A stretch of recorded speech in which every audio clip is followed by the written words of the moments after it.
Well, hello there, Miss Viv Adcock. Good morning. Do you like my sun speckles today? I do, I really do. It makes a really nice pattern. Oh.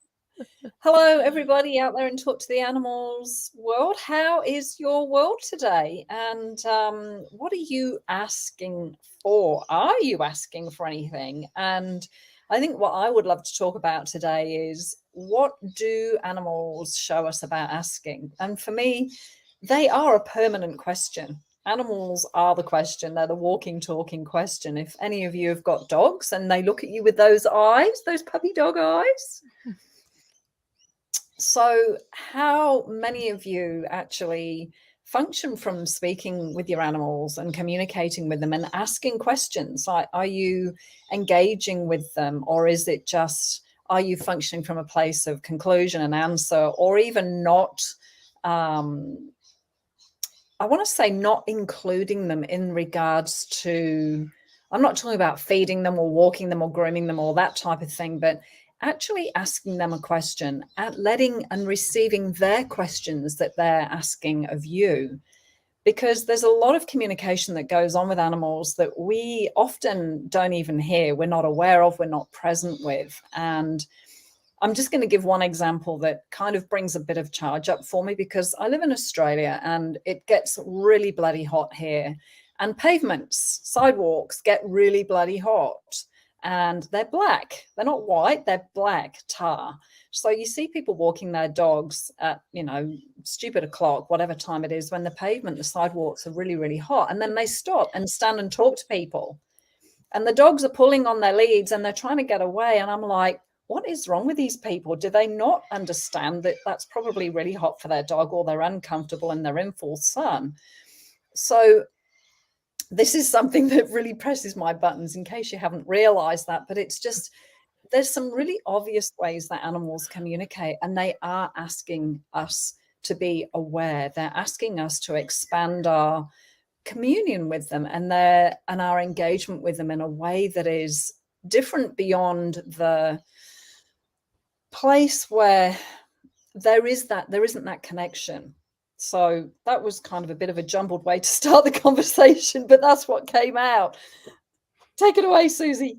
Well, no, I think it's brilliant because, I mean, our title is a very interesting one because we can go in so many different directions with all that. But I do love how you started this, Viv, because, there are so many things that unless it becomes a really big problem and then people start paying attention, there are certain things with animals that people often really are not aware of, and it could be so simple if you just really were willing to be aware, like, hey, this isn't working.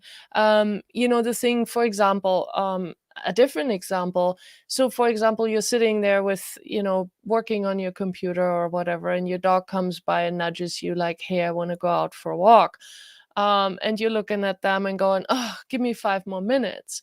Well, the dog actually randomly knows what 5 minutes are. You may not really get that, but when you say something like that to your animal, they do actually get what you mean by that. It's not that they are wearing a watch and they're now going to time you and they say, oh, 5 minutes are over, let's go for a walk. But they do get that energy, and so they might literally come back 5 minutes later and nudge you again. And now comes the question, like, okay, so what do I do with that? Because to me, I really pay attention to what I'm promising my animals, and I don't like making an empty promise to them that I keep breaking. If I'm telling them, hey, give me 10 more minutes, and they come back after 10 minutes because now it's been 10 minutes or about that, then I'm like, oh, you know what? Shit. Yeah, I said 10 minutes. Okay, let's do it. And then I will actually get up. I honor that. Or I will say something like, oh, you know what? I am so sorry. I lied to you. 10 minutes actually didn't work for me. Give me another 10. But then that's it for me. Like, I don't ever extend that a second time, because to me, that's not kind. And that's the kind of courtesy that I would like to have from a person. If I'm waiting for someone to go out, like a roommate, and we decided to go to dinner, and I'm standing there and I'm ready to leave, and they say, oh, I'm not ready. I'm so sorry. Give me 5 minutes. And I stand there and I'm ready for 5 minutes, and then they do it again and again. Mm, really not working for me, because if they had Mm. told me they need 15 more minutes, I might have actually started something else or gone, by myself, or I would have made a different choice than standing there and waiting. And I feel like this is very similar with our animals. I do actually get that, you know, they sometimes will ask us for something, and are we actually willing to then honor our Mm. agreements that we have? Yeah, and this whole thing of engaging, I see a lot of people that have animals, and there is this amazing possibility that's missing in their world because there isn't a question. They're assuming, they're presuming, they're doing, they're projecting, they're following the book, the rules or the latest information or whatever, but there isn't a genuine interest in the animal. And it's like, you think about going out to dinner with somebody or making friends with someone, you ask them questions, you become interested in them, you ask them, you lean in, you're curious, you want to get to know this person, and that creates this energetic rapport between the two of you where there's a receiving that's going on. You feel that they're present with you, you feel that you matter to them. And so just what you were saying, Susie, about when the animal does communicate in the way that it does, horses, dogs, cats, fish, whatever it is, they all have this way of requesting something of us when they require something, and for us to be aware of something. So what if that was a lot easier for you to have that? And that the word engagement, it's not you're telling them, it's not a one-way street. It's actually when you ask them a question or when they ask you a question, they're opening up this two-way conversation, which for me is one of the most rewarding things that I can have with an animal, because you have to be in a different space and to be willing to be the question, to actually be curious, to know what it is that they're trying to show you. And they make it really obvious sometimes. If you come home and your sofa's been completely destroyed and your house is upside down, they're trying to communicate. So the value of being able to have this question in your world, or to hear their questions and their requests or their communication, what greater ease and what greater bond and what greater trust, like you were saying, Susie, can that build between the two of you? And what relaxation does that create for the entire family? Totally. And Mm. I'm glad you brought up this conversation with the destroyed couch, because uh, we have certain expectations also of our animals and how they should behave and how they should function. And sometimes an animal just can't deliver, and they're going through whatever they're going through, like a dog with anxiety, might be going through a lot. And so again, what what can you do to really listen to that? And it's not about trying to analyze it, but really having a sense of, oh, what is this animal actually requiring? What is this animal missing? And so often it could just even be some energy. What energy are you not being? Like, a lot of times when we leave, we contract because we feel bad about leaving our animals behind, etc. And then that actually creates a separation, and animals don't function from separation. Like Viv was talking about in the beginning, animals are sort of a walking, talking question because they don't come to conclusions usually. And so they also are an open book in that way. When you start asking questions about what's going on here, they won't hide that from you, but it might be different for each and every animal. So, Mm. whatever might be going on for an animal that has separation anxiety may not be the same thing that goes on for another animal that has separation anxiety. And if you're willing to stay energetically engaged more with them, meaning that you don't try to separate, and because that's the one thing animals also don't know how to do, they don't really Mm. know how to energetically separate. So when you do that to them, it's like, what is this person doing? It freaks them out even more. So for you to make an effort to stay energetically engaged with your animal, even when you're leaving the house, is really a muscle that you have to build. That's not a normal Mm. thing that we are taught, you know. But for animals, it's really unusual. they always have a sense where their pack members are, even if they're around the world. They do have a sense of them. And so that's the kind of thing that you can actually learn from an animal too, is to stay energetically engaged, no matter how far away you are from your animal. Yeah, it's and I use that analogy of the sofa because I was having to use the tools of access consciousness on myself the other day, which I love because it just clears stuff really quickly and easily. I was looking at a post where this dog it had destroyed 7 couches and 3 reclining chairs, and they just keep taking it out and replacing them. And I'm like, oh my goodness, wouldn't you ask a question? And look, to be fair, they'd had the dog trainers, they'd done everything that they could that they knew about from a, traditional sense, if you like, from trainers or behaviorists or whatever. And I'm like, what else is possible for this dog? Truly, like what else could be if the people knew how to ask a question, if they knew how to reach the animal, if they could hear the animal and recognize and have this conversation as to, like you said, hey, what's going on? What could change?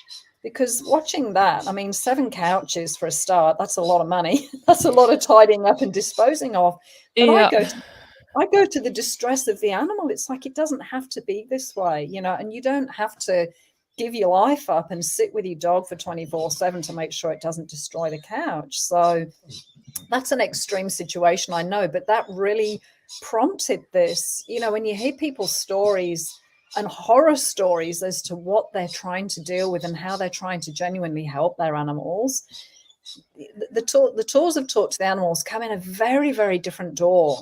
We talk about stuff that most people don't even know about, weird stuff, but it works. If it facilitates the animal and it creates, like I said, more ease and relaxation for the animal, then how does it get better?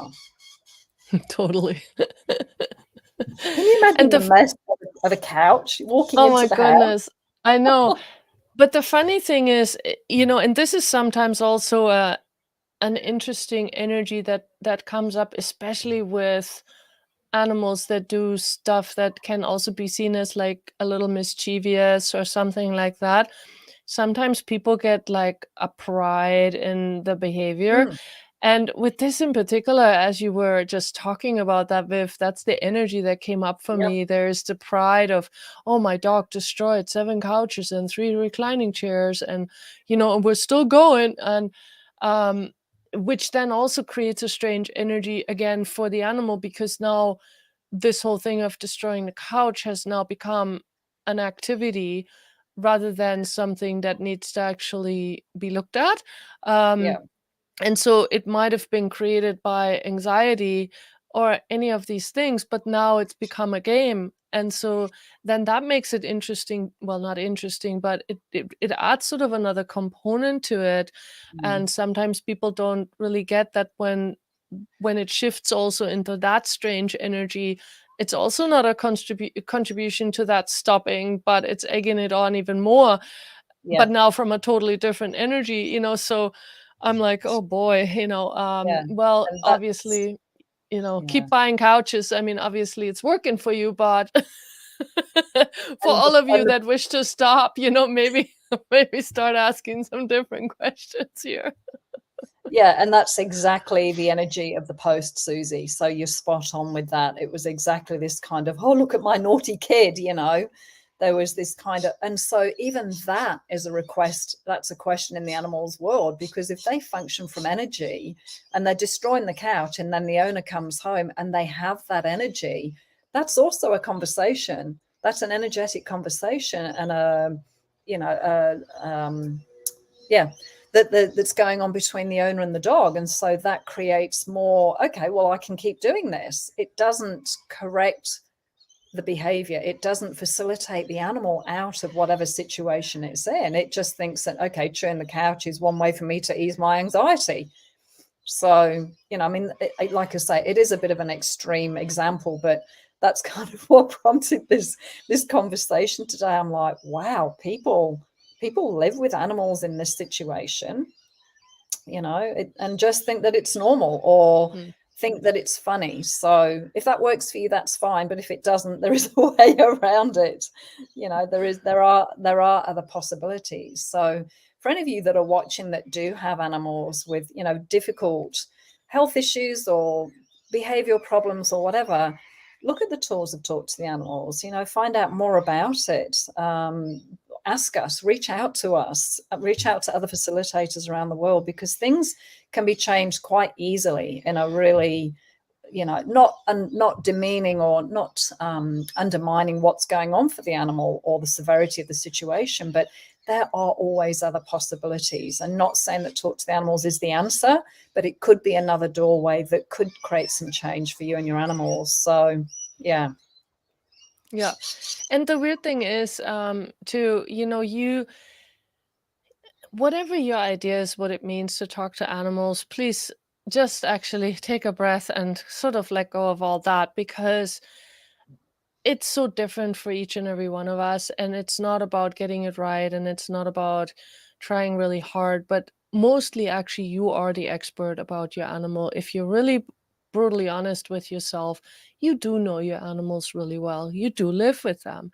So you do know how they tick. You do know what's going on for them. And a lot of times you may be looking for outside help when you actually already know. And that's what we're kind of talking about here too. If you are truly willing to be in the question with all this and not come to any preconceived ideas about it, not excuse it because, oh, it's a rescue dog and they already came this way, I can't help them, you know. If you actually had absolutely no history in your mind about this dog, but you had the awareness about this dog because you've been living with them, and you had no more idea about what this is, and you would really get away from all the definitions you already have, and you just sat down for a moment and just really took a breath and went like, okay, okay, so everything, you know, everything that I've decided about this animal, everything I've concluded about the situation, I'll now destroy and uncreate it. Right and wrong, good and bad, POD and POC, all nine shorts, boys, poverts, and beyonds, which, by the way, is the clearing statement we use in Access Consciousness. And you can find it, a lot about it at theclearingstatement.com. Then you could actually just perceive something different. And you might approach the situation and you could really ask just a simple question like, hey, what is really going on here? You know, what is actually really going on? And the interesting thing is when you ask a question like that and you're really curious and you don't have points of views about what it is, but you're actually just present with it, then you do get energetic information right away. And now it's like, okay, so basically putting that information in words might sometimes be a little bit challenging at first, but that's what we're encouraging you to also practice and play with, is to find words for that energetic conversation. And the good news is, if you hit it on the head, meaning like you actually got it, the behavior will change instantaneously. And that's the beauty about working with animals. You know, when you get it, it's like behavior out the door, never to return. It's really cool. Yeah. So, yeah. And like just acknowledging, I mean, you think about if you were in a conversation or in a relationship with a person and you tried communicating and talking and then you weren't heard, and then you kind of turned the volume up and your tone got more intense, and then they still didn't hear you and you just turned the volume up and up and up until you were screaming. When somebody turns around and actually hears you, a lot of that's dissipated because you've been received. And so the acknowledgement, you asking your animal, hey, what's really going on here? What's up? You know, what are you trying to show me here? The moment you acknowledge that, the moment you reach them, like you're saying, Susie, it starts to dissipate. It starts to change because they're actually being received. They're being heard. They realize, oh, you are connecting with me now. So it can be something as simple as that, just acknowledging. It doesn't mean that you have to come up with the answer. But if you begin the conversation and you keep asking questions and don't come to conclusion, what else could change just by truly asking that question, and not with an agenda, not with, you know, I've got to get the answer, but just truly, just genuinely, curiously asking a question. Yeah. How And does it then get the answer? How does it get better? And somebody actually is saying too that it's sometimes easier for them to talk to somebody else's animal than their own. And Mm, hey, you know what? I think this might be true for everybody just because with your own animals, you do sometimes literally have conclusions that you don't even know you have, and so in a way, I have no problem calling Viv or somebody else to ask a question about my animals if I'm stuck. You know what I mean? So mm, please use other people sometimes too, especially when it's a big issue and you really feel like you're not getting anywhere. Like Viv said earlier, find some facilitator, find somebody who is willing to help you out with this and just kind of ask you some question, ask your animals some question, and then have that awareness with greater ease because they're not involved and they're not vested in the outcome and they don't it's a lot of times it is easier, so please don't make yourself wrong for that because we've all been there. I'm just gonna say that. yeah. And I'm just going to go and use the clearing statement on people who take dogs out and make them stand on hot pavements too, because it's still a trigger for me. I'm just, anyway, I'll just work on that one myself. Thank you, Susie. Thank you, everybody, for joining us. And Hey, we'll be coming live to you next week with another amazing topic. I'm not quite sure what it is yet. I don't know either. I forgot. I know we have one, but it's not in my brain right now. It's on some doc. I do know that. That's doc, DOC, not dog, No, DOG. yes, DOC, exactly. I don't usually doodle on my dogs. But hey, that could be something. I don't know. Maybe they would enjoy that if I start doodling on them. Who knows? So, what question can you be? What question can you be with your life, with your living with your animals, and what greater ease could that create for you? Great Thank you, question. Susie. Thank you, Viv, and thanks everyone for watching and commenting. Yay! Oh, and our next one is do our pets have boundaries? Thank you, Nicola. Somebody has a brain. Yay. Yay! So join us next week. Thank you. Bye.